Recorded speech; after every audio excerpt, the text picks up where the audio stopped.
Alone in the snow, the wind was sharp like knives. Snow fell from the dark sky, covering everything in white. In the middle of this cold, silent forest, a figure slowly opened her eyes. She lay on the hard, frozen ground, her body shaking. She did not know her name. She did not know where she was. She only knew one thing. She was alone. Her skin was pale, but not like normal human skin. It had a soft blue glow, like moonlight. Her eyes were big and silver. She looked like a human, but not fully. Her clothes were thin, now wet and torn. Snow stuck to her hair. Her lips were turning blue. She tried to stand up. Her legs shook. She fell again. The pain was strong, but the cold was worse. Around her, the forest was silent. No birds, no animals. Only wind. Nearby, a strange machine lay broken in the snow. It was round, black, and burned. Pieces were scattered everywhere. It had strange symbols on it.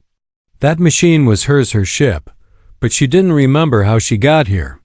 She touched her head. Blood. A wound. She looked up at the sky. No stars. No help. Only clouds and snow. She began to walk. Every step hurt. Her bare feet sank into the snow. She could feel the ice biting her skin. She tried to cover herself with her arms, but her hands were numbed. She saw tall trees, all covered in snow. She walked between them, slow like a ghost. Her breath made little white clouds in the air. The first night was coming. She knew she had to find shelter. If she didn't, she would die. After hours of walking, she saw a cave. It was small, hidden between rocks. She fell inside, too weak to care what was there. Darkness. Then a sound. Something moved in the shadows. Two red eyes stared at her. She couldn't run. She was too cold, too weak. She picked up a sharp stone. If it attacked, she would fight. The creature came closer. A low growl, but then it stopped. It sniffed the air. It was a large frozen wolf, half dead. It looked at her and then lay down, tired, broken. She slowly moved to the side, far from it. She sat against the cave wall, still holding the stone. She needed heat. Fire. She looked down at her thin clothes. One small jacket, a shirt, and pants. They were not enough. She remembered fire. Fire gives warmth. She broke some small branches near the cave entrance. Her hands shook. Her fingers were turning black. She took off her jacket. Then her shirt.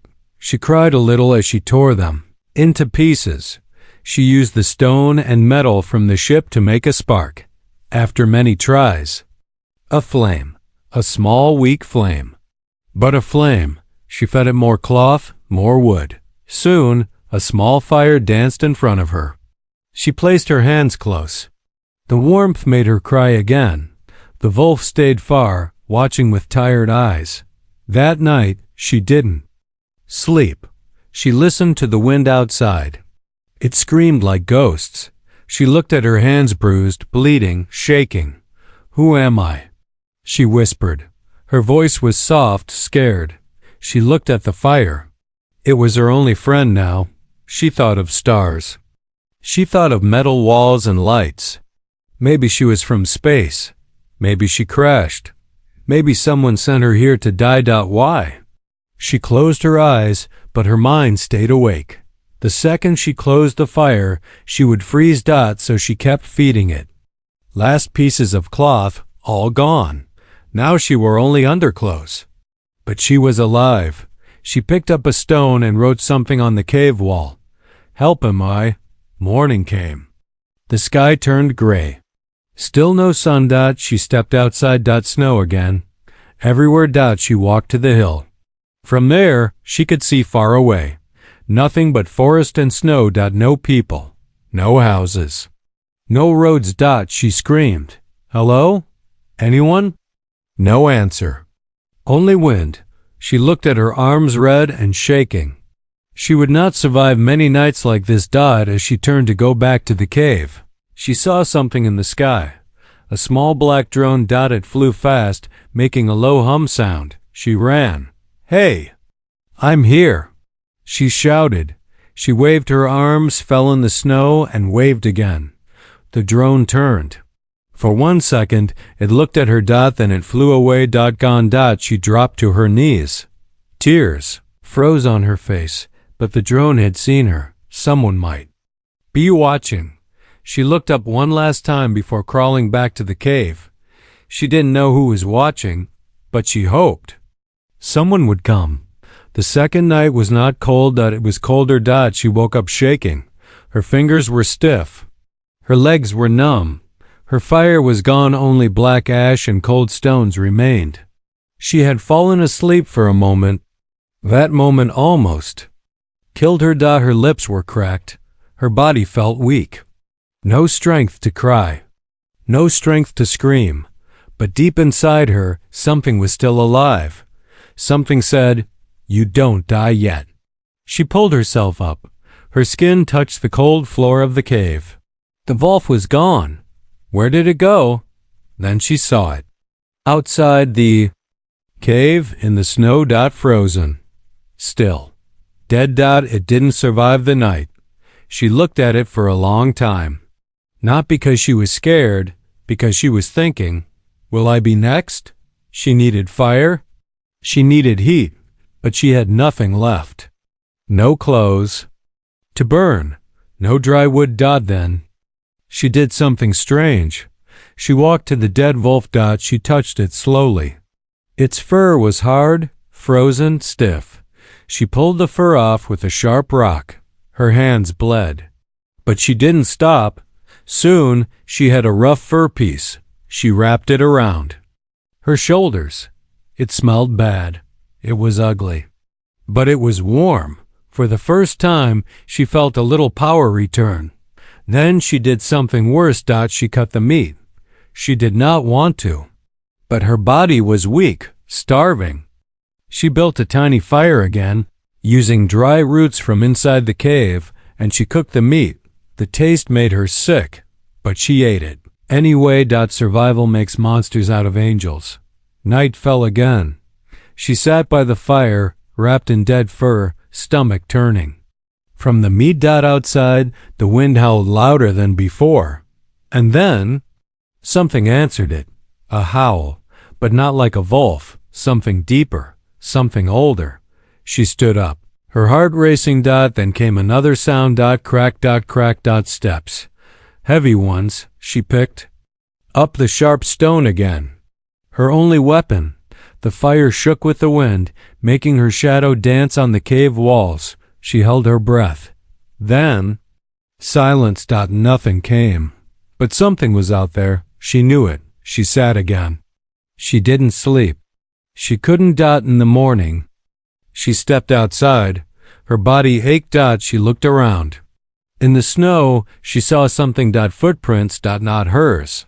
Not wolf. These were bigger, wider, deep. Someone or something had been here in the night. Watching. Hunting. Maybe both. She looked up at the trees. A few black birds flew away. She stared at the sky. The sun was still hiding. 3 days now. No real sunlight. She wrote a word in the snow again. Help.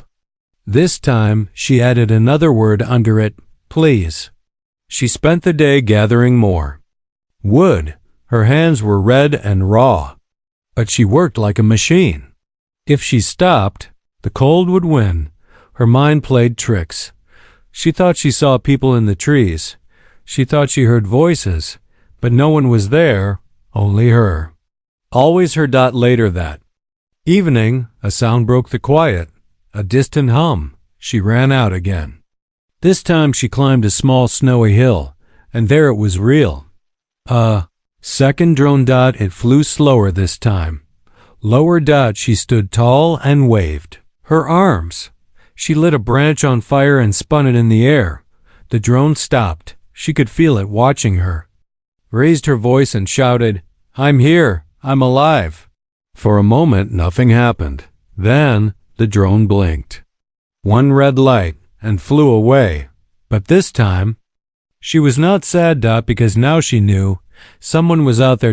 Watching. Maybe even coming.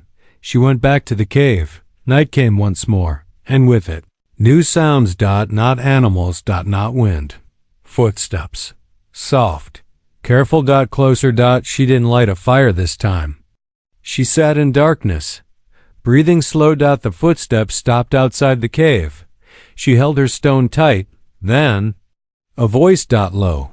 Careful. Not alien. Not monster. A human voice. Are you in there? She didn't answer.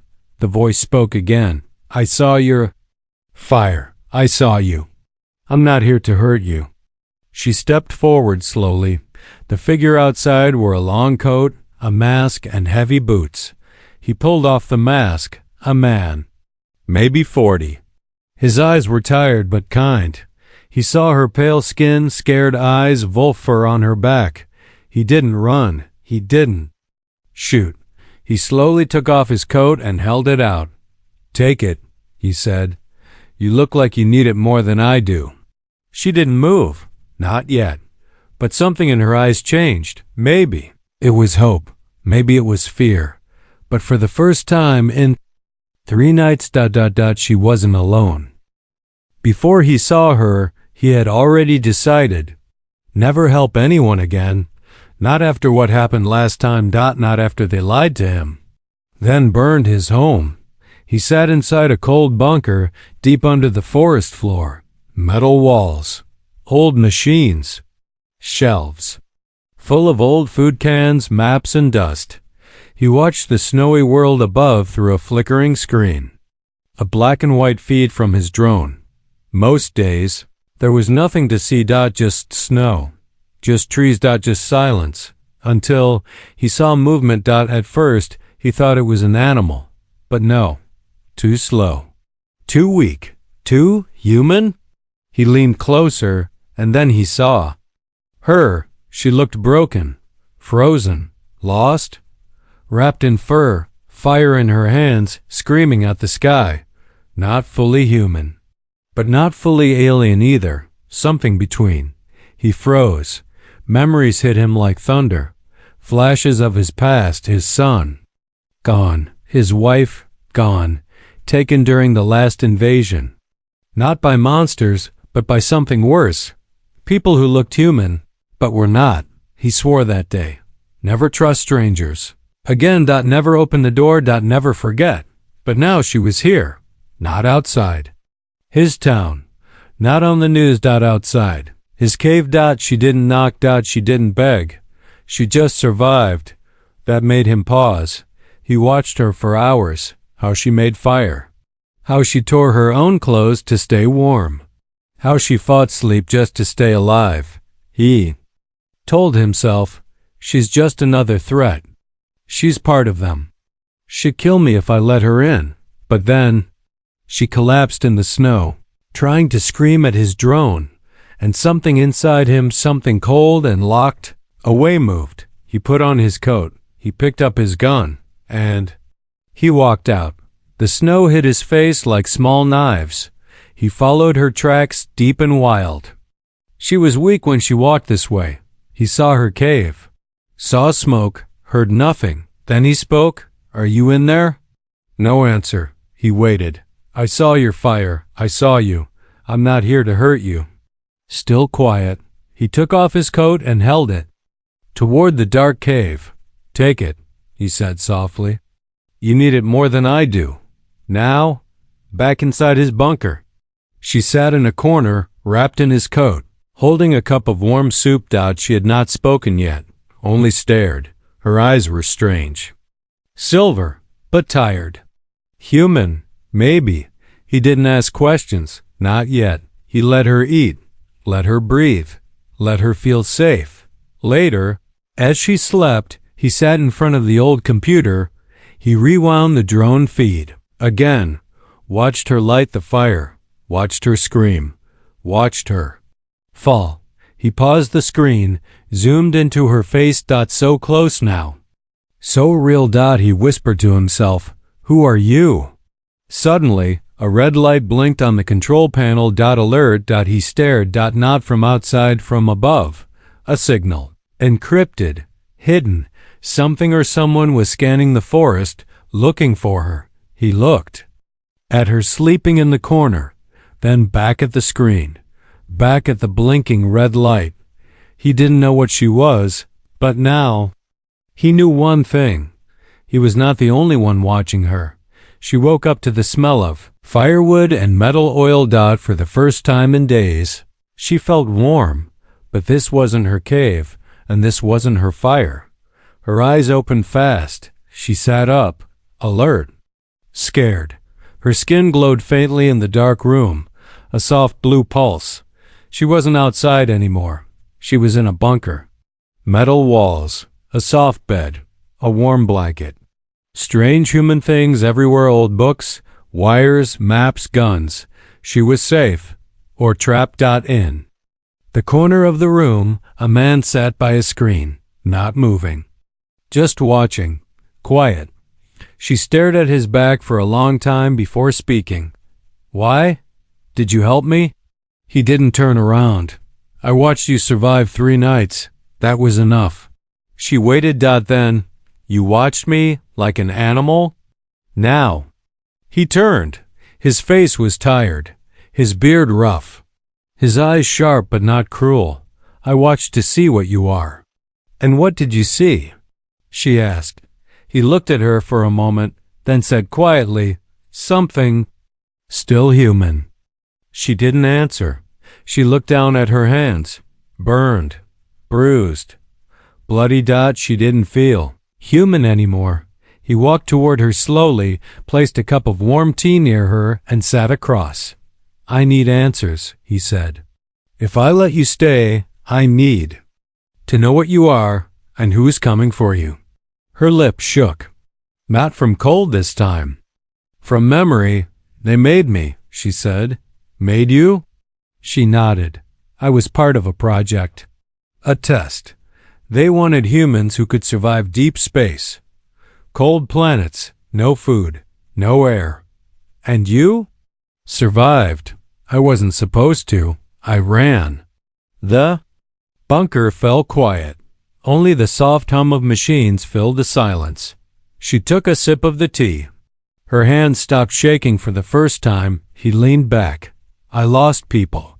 To things that looked human but weren't, he said. She met his eyes. I didn't choose this. I didn't ask to be changed. He watched her closely. She didn't blink. She wasn't lying. Suddenly, a loud beep echoed through the bunker. He stood fast and ran to the screen. His fingers moved over buttons. A map appeared. A red dot. Getting closer. They're here. He whispered. She stood slowly. How many? He zoomed in. 1 ship. No noise, no signal. That means stealth. She looked down. They found me faster than I thought. He picked up his gun. I can hide you. No, she said. They'll scan every heat source. Then what? She looked at him, her voice low. You should run. He scoffed. Don't run. She smiled, tired. Me neither. He opened a locker, handed her a small weapon. You know how to use it? I was made for war, she said, eyes calm. But I never wanted it. They prepared in silence, 2 strangers, 1 born human, 1 built human. Both standing between death and choice. As the red light on the screen blinked faster. She looked at the man. What's your name? He paused. Then replied, David. She nodded. I'm called nothing. They never gave me a name. David looked at her for a long second, then said, Then I'll give you one when we survive this. Outside the snow was quiet, but in the dark sky above the trees, something began to fall. A ship, black, smooth, silent. Coming down fast. Inside the bunker, 2 humans waited. 1 from Earth. 1 from beyond. Both ready for first contact, but not peace. The ship didn't land with fire. It didn't roar. It whispered, like it didn't want to be heard, like it had come to steal something. David watched from the control room. The black shape settled quietly in the trees outside. No lights, no sound, no warning. She stood behind him, silent, her breath slow. "They're not here to talk," she said. "I figured," he replied, tightening the strap on his rifle. For a moment, there was only the sound of the machine hum. Then David spoke without turning. "You said you ran away? But why?" She hesitated, then finally answered, "I wasn't supposed to feel." He looked back at her. "What do you mean?" "I was built to obey, to fight, to survive. No fear, no pain, no doubt." She touched her chest lightly, "But I felt everything." David frowned. "And they called that an error?" She nodded. "They called it infection. They called me weak. I escaped before they reset me." David didn't speak for a while. He remembered soldiers. Cold eyes, empty faces. He remembered orders that didn't care who died. He looked at her, burned, scared, but alive and maybe more human than most people he'd known. Then the monitor beeped. Movement something no. Someone was coming through the trees. One figure, covered in black armor, moving slowly, calmly. He zoomed in. The man's face was hidden by a smooth helmet, but he held a long scanner, waving it side to side like a metal snake.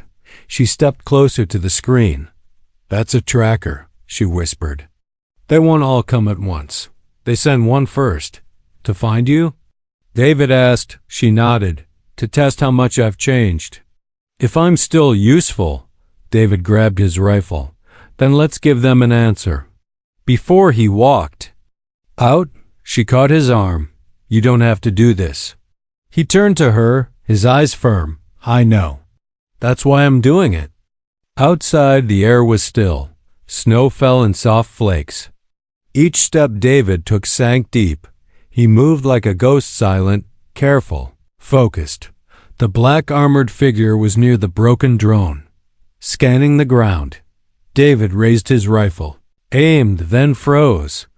Figure looked up and spoke. "Subject 7, you are not alone." "I can smell him." His voice was smooth. No anger, no fear. Just control. David stepped into view. "You're not welcome here," he said. The figure didn't move. "You're protecting her? A broken experiment?" David's hands tightened around the gun. "She's not broken. You are." The figure tilted his head. "Emotions make you weak." Then, suddenly, fast as lightning, the figure raised a weapon. David fired. The shot hit, but it didn't stop him. The two men clashed in the snow, one with strength, one with skill. David fought hard, but the armored figure was faster, stronger. David fell to the ground, bleeding. Then she arrived. She didn't speak. She just moved, silent as ice, deadly as truth.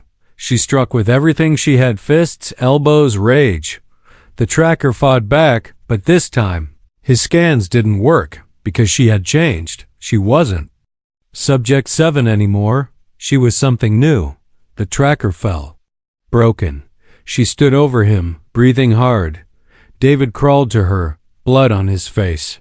"You okay?" he asked. She helped him up. "I told you. I was made for war," she said. He smiled. "Even in pain. And I told you. You're still human." They dragged the tracker's body inside. David winced as he sat.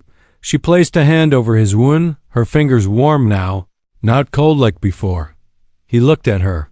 "You said they made you feel, then punished you for it." She nodded. "And you still risk your life for me?" "Yes," she whispered. "Because pain taught me something they never did." "What?" She looked into his eyes. "Choice." Outside, the snow kept falling, but deep in the sky, more ships were coming. The dead tracker lay on the metal floor. His armor cracked, his helmet split. His scanner sparked with dying light, but his mouth was still smiling, like he knew something. They didn't. She stared at the body. her hands still shaking.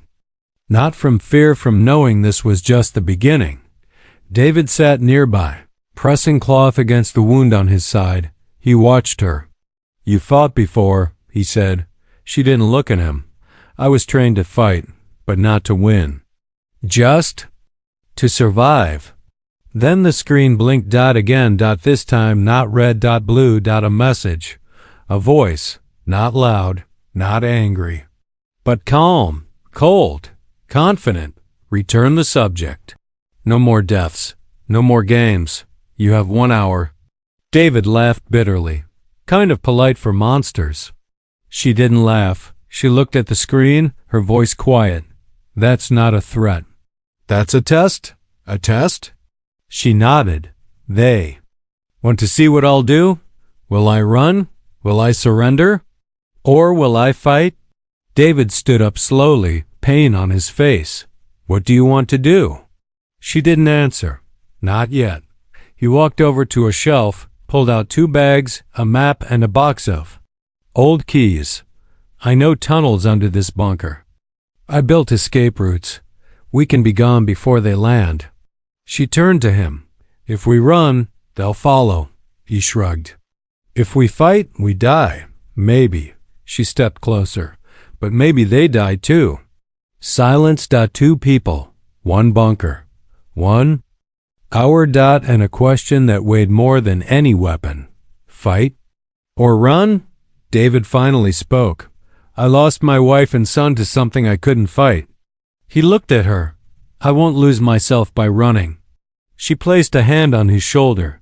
"If we fight, it won't be just guns and bullets. It will be everything I was made for." "And everything they fear?" She nodded once. Then she did. Something unexpected. She walked to the dead tracker. Bent down. Opened his helmet fully.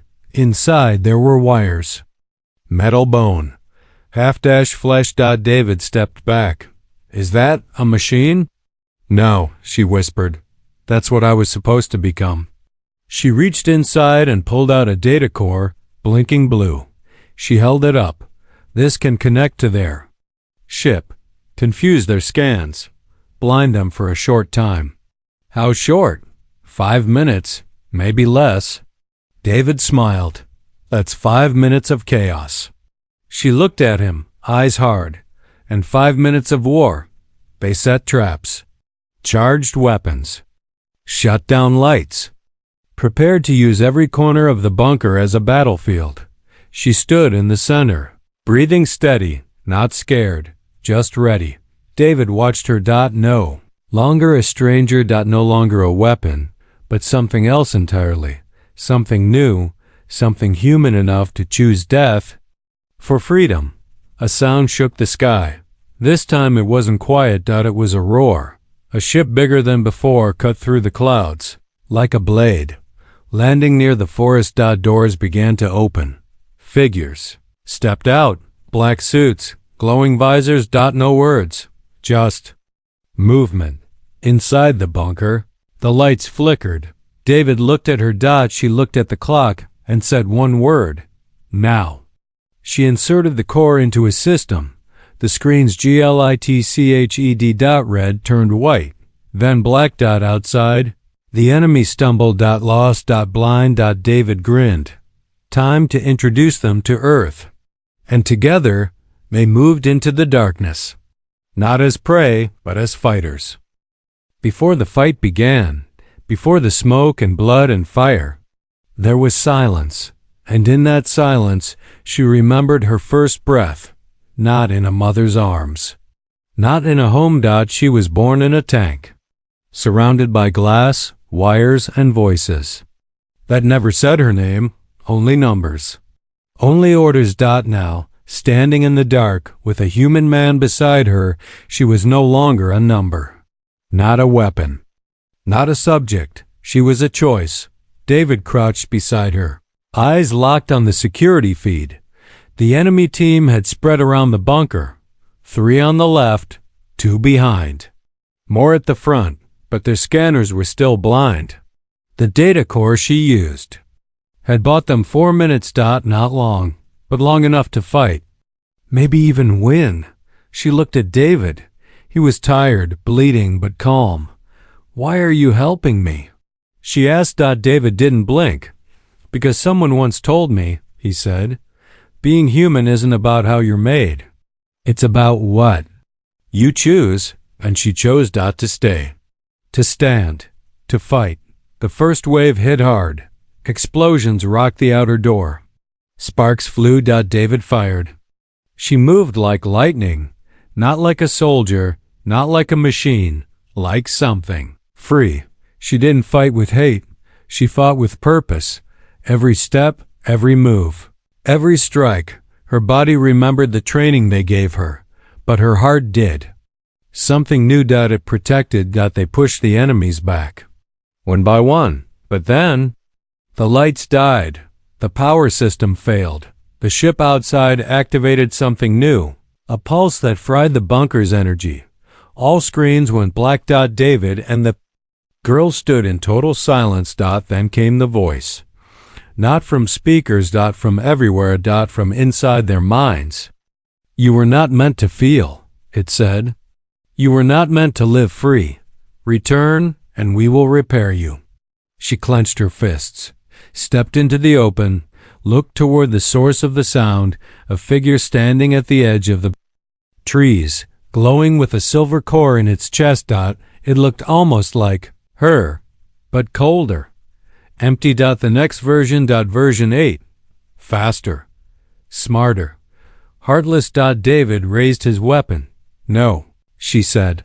I have to face it, alone. She walked into the snow. The trees whispered.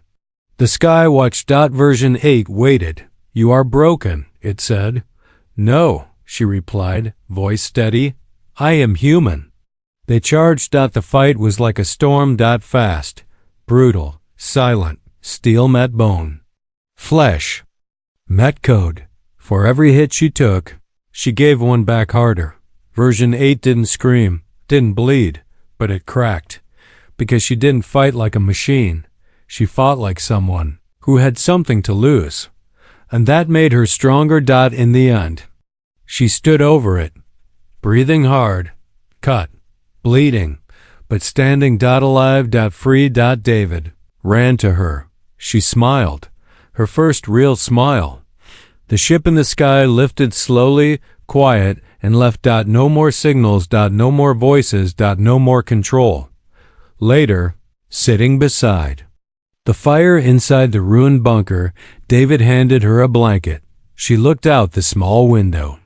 Snow still fell, soft now. Gentle. She turned to him. You once said you'd give me a name. He looked at her, thinking. Then he said, Hope. She nodded. I like it. And as the fire burned low and the sky turned soft with morning light, girl once made for war, once known only as Subject 7, rested at last. Not as a weapon, but as a person.